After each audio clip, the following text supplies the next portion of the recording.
qui sont mobilisés pour le bien-être des populations, qui sont mobilisés également aux côtés du président de la République pour lui témoigner non seulement notre soutien, notre dévotion et notre engagement aux côtés du président pour véhiculer le discours d'apaisement qu'il a bien voulu avoir à l'issue des soubresauts que notre pays a connus, mais également pour être un véhicule des politiques de développement que le président a initiées depuis son avènement au pouvoir et qu'il continue aujourd'hui de mettre en œuvre à travers le fonds qu'il a encore rajouté, je dirais bien rajouté, parce que bien entendu, on le sait tous, le président de la République a mis en place des mécanismes jamais connus auparavant pour accompagner, financer, former et poursuivre la dynamique des jeunes pour le développement de ce pays-là. Aujourd'hui, le président s'est engagé à encore rajouter une rallonge conséquente pour que ce pays connaisse l'émergence qu'il veut pour le Sénégal à l'horizon 2035. Ce collectif alors, composé de cadres, composé de jeunes, composé de femmes, composé de toutes les composantes, je dirais, de la population de la banlieue, s'est regroupé comme un seul homme pour dire à M. le Président de la République que nous sommes plus que jamais déterminés à l'accompagner dans son œuvre de développement salutaire. Mais nous sommes aussi engagés aux populations pour être le relais auprès du Président de la République et auprès du gouvernement du Sénégal pour que leurs préoccupations soient prises en compte. Bien entendu, c'est le leitmotiv du Président de la République, c'est le leitmotiv du gouvernement du Sénégal. Et donc aujourd'hui, on se positionne comme les boucliers du Président de la République, mais également comme les porte-voix de ces populations qui ne demandent qu'à être soutenues. Et le Président également a toujours été aux côtés de ces populations-là. Ceci n'est pas une organisation de concurrence de quelque autre organisation que ce soit. C'est une organisation d'ouverture. C'est une organisation inclusive. C'est une organisation participative qui regroupe toutes les forces vives de la banlieue, sans exclusion aucune.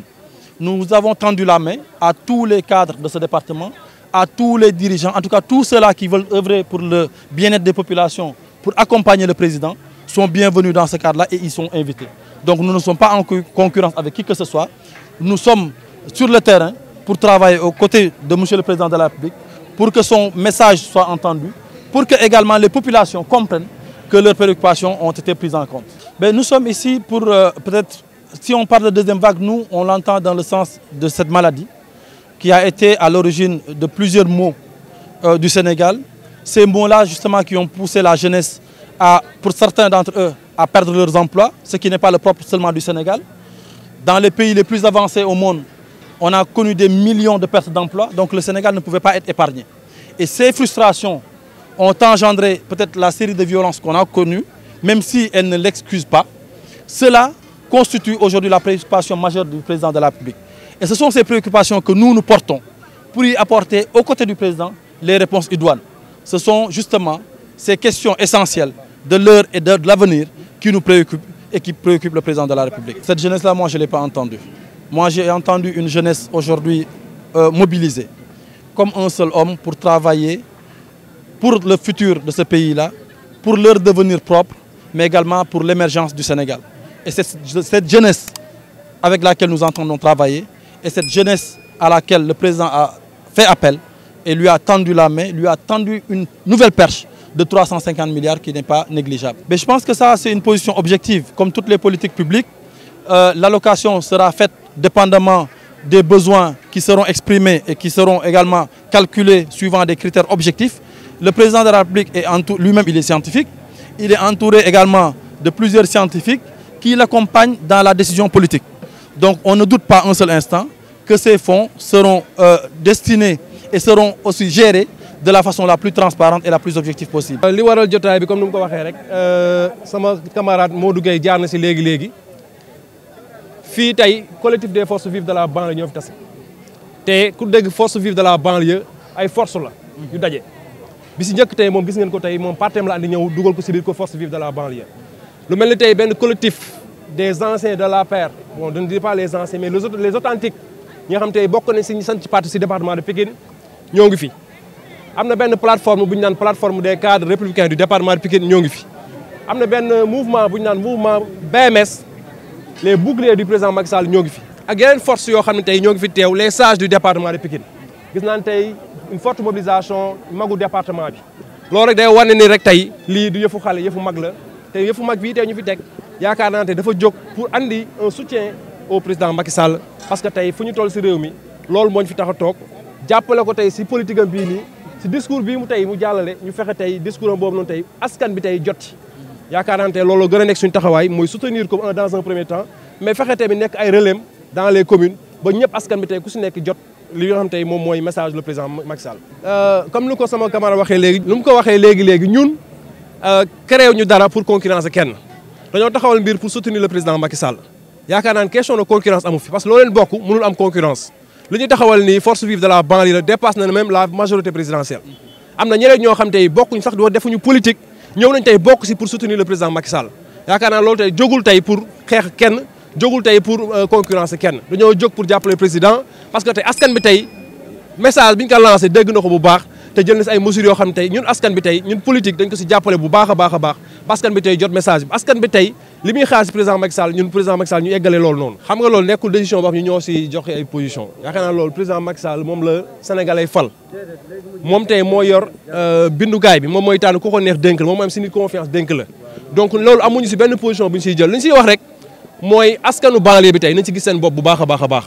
ñun tey ndawu banlieue bi muy jeune banlieue muy femme banlieue bi nañ gis seen bopp bu baax si financement yoo xam ne tey dañ koy jottale pour que tey jeunesse bi ak femmes yi ñu gis si seen bopp mais orientation bi nga xam tey ndax politique moo koy yor wala politique yoru ko loolu yaakaar naa ne tey ñun amaguñu prérogative di ko def orientation boobu noonu.